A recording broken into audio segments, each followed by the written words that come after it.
This 5 on Your Side St. Louis City SC coverage is sponsored by Together Credit Union.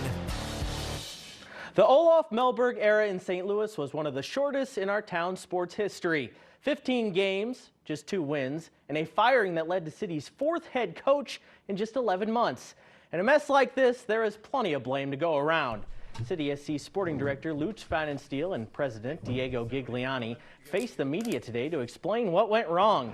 A disconnect in styles was a major factor, with City losing their aggressive, hard-pressing ways under Melberg.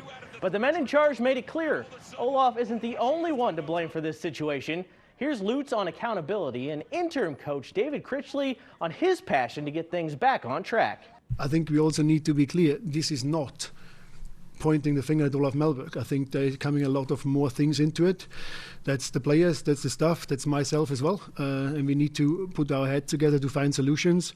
So I think that's for us the most important part, to not just look back now and point fingers, but to be clear that we have to pull that out of the bad situation together. I feel very prepared for the opportunity.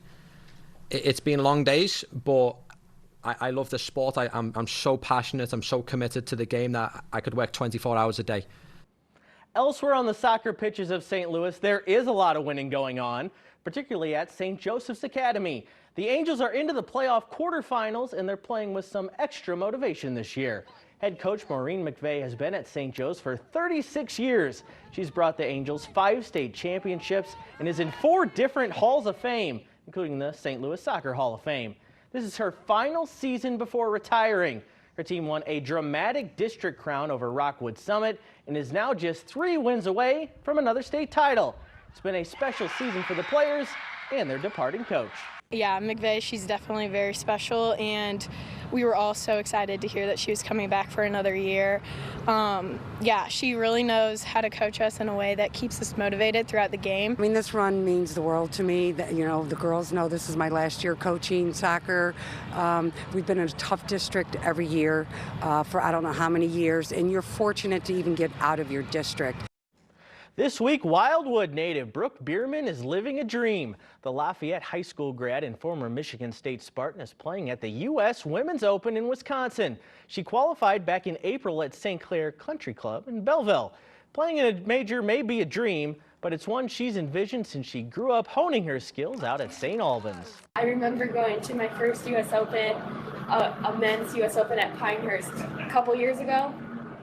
And my dad told me, like, you're going to make it here. So he had a vision for me, and, you know, sometimes that's all you need is someone next to you saying you're going to do it. And I believed him, and here I am. Pair of big Game 5s tonight in the sports world. Hockey first, Oilers trying to finish off the Stars. It was an amazing start. 3 Edmonton goals in the first 9 minutes. They would go on to win 6-3 to set up a rematch of last year's Stanley Cup final against the Florida Panthers. Tyrese Halliburton and the Pacers trying to finish off the Knicks in the Eastern Conference Finals in the NBA. But New York was money in Madison Square Garden. Jalen Brunson had 32 points, including this 4-point play as the Knicks win 111-94 to force a Game 6 back in Indiana. Finally, the play of the week in St. Louis from the wiffle ball diamond.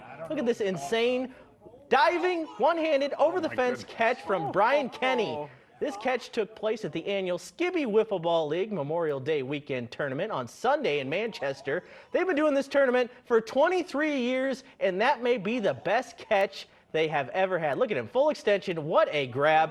I've been out there for a couple stories. It's a lot of fun, very impressive. They're going to be talking about that catch for a long time. And it's harder to hit a wiffle ball with those pitchers than you would ever imagine. Really? You can do some crazy things with a wiffle ball. Yeah, you really can. All right, thanks, Corey.